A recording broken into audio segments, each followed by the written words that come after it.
Esta cicatriz me la hice en una pelea, muchas veces en mi vida he peleado, siempre he perdido, ninguna vez he podido saber cómo es ganar, en donde crecí todos los jóvenes se hacían los machos y a cualquier problema reaccionan con golpes, y yo como era más tranquilo no hacía nada y recibía golpizas, mi mundo estaba lleno de depredadores, buscando demostrar de que eran capaces y yo terminaba siendo la presa.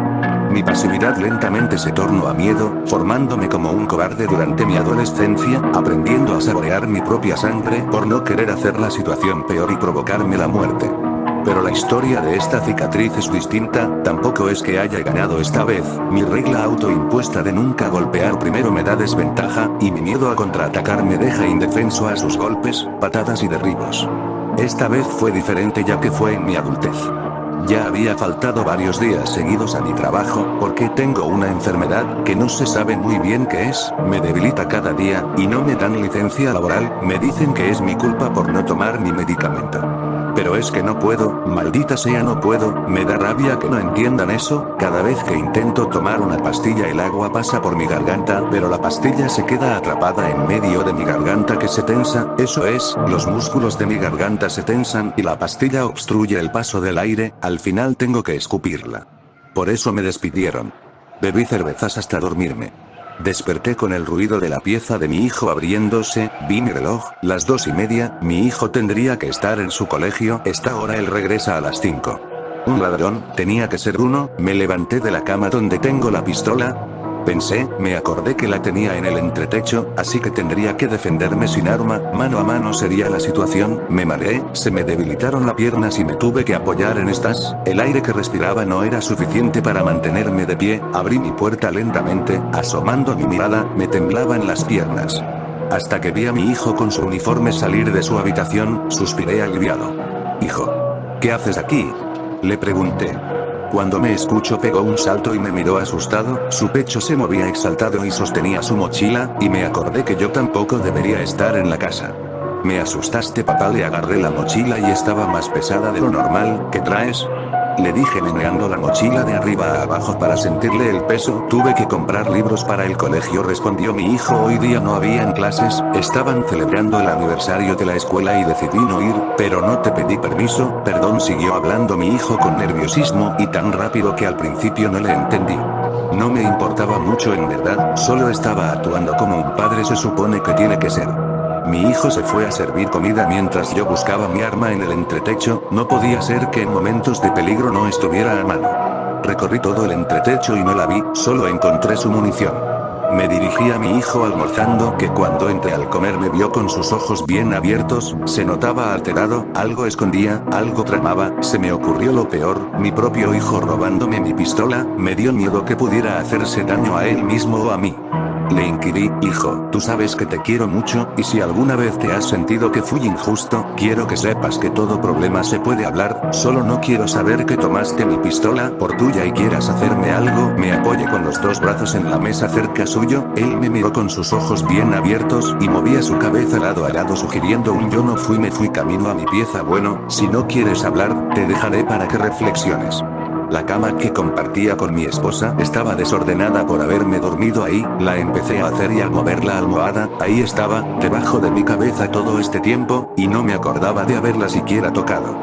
Después de hacer la cama seguí ahogándome en mis penas con alcohol, ¿cómo le diría a mi esposa del despido?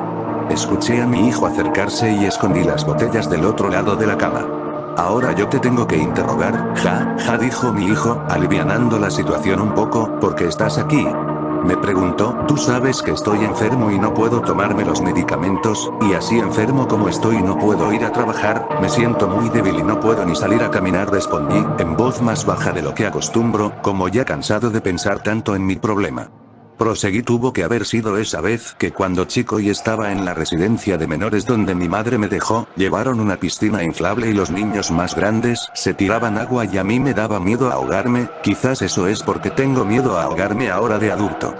Pero papá, ¿no te acuerdas cuando me contaste cuando defendiste a un compañero de escuela de unos abusadores y uno de ellos te ahorcó hasta que tú apretaste sus genitales y lo venciste? Se me había olvidado esa historia, tenía que ser cauteloso con lo que diría después porque muchas veces cambiaba lo que pasaba en esa anécdota para así darle una moraleja que yo sintiera pertinente a mi hijo. No sabía que se acordaba de eso, lo único que era cierto de eso era que me ahorcaban. La parte en que le agarro los testículos fue un agregado que hice en tiempos en que me sentía más homosexual que otras veces, así que mezclé fantasía con realidad. ¿Eso qué tiene que ver? Le pregunté, avergonzado al recordar esa historia. Él no sabe quién es su padre. Puede ser que eso te provoque el miedo a ahogarte o te haya dañado la garganta, no se me había ocurrido. Rápidamente escondí la mirada a mi hijo, en verdad tenía sentido y lo estaba pensando como posibilidad. Imagina que unos imbéciles te ataquen por nada y luego te dejen con secuelas mentales y físicas para el resto de su vida mientras ellos no pagan, no sufren por lo que hicieron, hasta quizás se les olvida, mientras a mí me marca la vida. Qué bueno que los venciste y les mostraste quién manda, como sueles decir. Esas palabras me dolieron, en el momento sentí que no podría seguir viviendo así, sabiendo que el pasado me persigue una vez más, como mi pasado no me puede dejar tranquilo. Pero yo sigo sufriendo y ellos no, ellos ganaron, se me escaparon las palabras de la boca en voz baja. Yo creo que si los vieras de nuevo, tendrías que recordarles quién manda otra vez, así puedes vivir más tranquilo. ¿Sabes qué? Lo voy a hacer, y vendrás conmigo, tengo que enseñarte cómo se hace, como yo lo hago, nunca debes dejar que se aprovechen de ti como ellos lo hicieron a mí. No sé qué estaba pensando al decir eso, quizás no quería decepcionarlo, sentí mi orgullo herido, orgullo que pensé que estaba destruido por años de golpizas, pero al parecer mi dignidad era como un resorte, siendo disminuido solo para volver a extenderse con más fuerza, algo que se volvía peligroso para mí y mi familia, todo lo bueno que había conseguido se podría extinguir. Al día siguiente partí con mi hijo en el auto, al pueblo en que nací. Manejando me iba convenciendo de que nunca me defendí porque me gustaban los hombres y no quería antagonizar a mis abusadores porque me gustaban, pero ahora ya hecho un hombre entendía que tenía que recuperar esos años perdidos, esa luz en mi alma que apagaron. Aquí es, le dije a mi hijo con una energía recuperada, salí rápidamente del auto, agarré una piedra y la lancé a la ventana donde yo recordaba vivía Michael. Se rompió la ventana y esperé a que saliera. En verdad no creo que hubiera hecho algo si Michael salía, solo sentía la rabia que surgía a flote después de años de estar oculta en una fosa del océano. Mi mente, solo siendo mencionado su hundimiento al contar mis semi-anécdotas. Se abrió la puerta, salió una señora, no se parecía en nada a la mamá de Michael.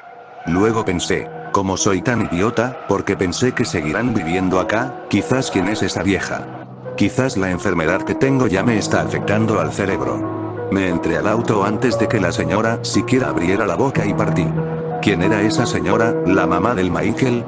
Preguntó mi hijo. No, su mamá murió de VIH, ¿cómo me va a pasar a? Lo último lo dije en voz baja sin darme cuenta, nadie más que yo sabe eso, ni mi doctor, aunque no es VIH, es una nueva, por eso todavía puedo confundir al doctor para hacerlo pensar que es otra cosa. Creo que mi hijo no escuchó la última parte, eso espero. Mientras rondaba el pueblo a ver si encontraba por lo menos a uno de ellos y poder liberarme, me he reprimido tanto tiempo que mi ira me está consumiendo cada minuto en que no logro avanzar en mi venganza, me enfermo más de rabia o serán las ex. Papá, en el colegio me gusta una compañera y quiero que me des consejos, ¿cómo lo hiciste con mi mamá? Me preguntó. ¿Y cómo poder ayudarlo si yo tampoco sabía? No le iba a decir que su madre tenía 40, cuando la conocí y como no tenía hijos, se aferró al primero que se le acercó. Primero tienes que ser su amigo, tienes que lograr que un amigo en común los haga estar cerca y tener la oportunidad de acercarse a ella, y luego las cosas escalan naturalmente si le gustas. Dije, dándole todas las esperanzas posibles. Pero no tengo amigos, entonces ¿cómo sabes que te gusta? Quizás si la conocieras más te desagradaría. Paseando con el auto y al verlos a todos ellos, a muchos los conocí en la escuela, me di cuenta de algo, todos estos años estuve fingiendo, para un momento como este, mejor dicho este mismo maldito momento, estuve guardando estos sentimientos de ira para desatarme hoy, esta noche. A todo a quien veía, me recordaba una golpiza, un profesor que no hizo nada, compañeros quedándose a observar morbosamente, y me pudría por dentro. Fingí también que se me olvidó que estaba fingiendo, soy un genio. Me bajé del auto, quería matar a quien se cruzara en mi camino, pero este pueblo es chico, y cada vez que reconocía a alguien esa fuerza se perdía, saludaba desde lejos ansioso y si me veían yo sonreía como un perro viendo a su dueño, y si no me veían y me quedaba saludando a la nada, no sentía ira, sabía que era normal no reconocer a alguien después de tantos años. Empecé a dudar de mí, si es que en verdad podría cometer lo que haría. Capaz no estuve fingiendo todos estos años, capaz en verdad todas esas golpizas no tendrán revancha. Soy un perdedor. Llegué al negocio de un compañero, bueno de su padre, caminé rápido y compré 2 bebidas, tanta humillación por el trayecto me tenía mirando hacia el suelo, no quise que me reconociera y no lo hizo. De vuelta en el auto, cerré las ventanas y puse música, le di una bebida a mi hijo y me puse a recordar todas las veces que me encontré con un compañero de colegio desde que salí de ahí, necesitaba tener el recuerdo de que alguna vez fingí y disfruté verlos, no podía ser que yo los quisiera si ellos me abusaron y los demás no hicieron nada para detenerlo. Creo que una vez vi a la Natalia y pensé que se veía más vieja que su edad actual, ¿eso me sirve? Sí, no soy un perro que quiere a su dueño abusador. Se estaba haciendo oscuro y estábamos estratégicamente estacionados cerca de un bar, acechando entre las sombras como verdaderos depredadores, pero solo nos parecíamos a unos por nuestra estupidez animal. Vi a Michael, al Baeza y al ruso, ahí están, le dije a mi hijo que iba de copiloto.